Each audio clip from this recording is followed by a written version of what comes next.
Moken in 2009.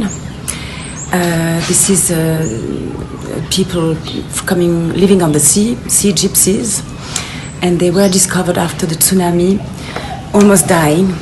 And we have, with Mercy Center, we have decided to finance the construction of a school, because Father Joe, the headmaster, the director of Mercy Center, said the only thing we can do for the moment is send them to school.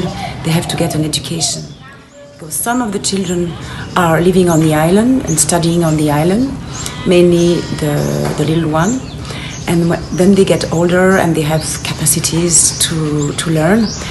They are sent to the mainland in the governmental schools. And that's why they have two groups of children, one staying on the island and another one on the mainland.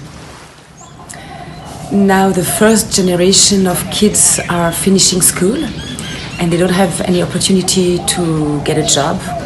That's why we had the idea to give them the opportunity to train, to have a vocational training in a waste and recycling program.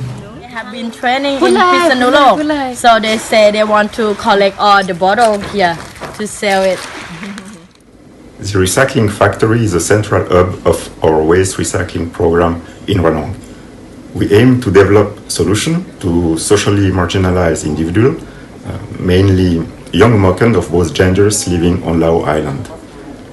Within the framework of sustainable development, we would like to address their lack of social integration, poverty and unemployment by setting up a waste recycling unit structured as a social enterprise as well as an educational center for primary schools.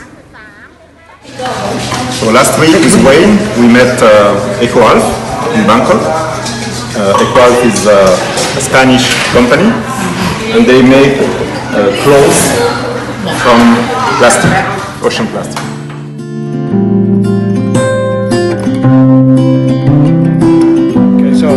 Number one, they're sea gypsies. They cannot go back to their traditional way of life, which is moving from island to island and spend their whole life on a boat. The other thing also is that after 8 months, when they spent their life at sea, when they went back to the island where they used to have their huts and houses, they're all gone.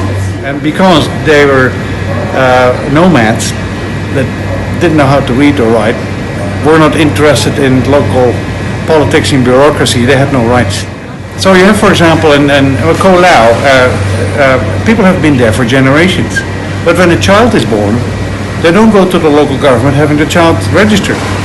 And then the child grows up, becomes an adult, okay? And the adult gets married, gets children, and the same story happens all over again. So sometimes you can go back for generations, and none of them have Thai ID. So add to the fact that they cannot move around anymore.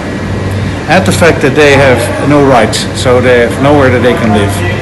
Add the fact that they then don't have any Thai ID, so there's no protection for them, there's no medical care for them, there's no education for them.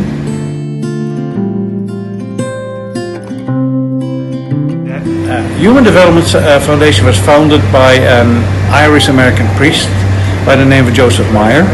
Everybody calls him Father Joe. He's part of the Redemptory Church.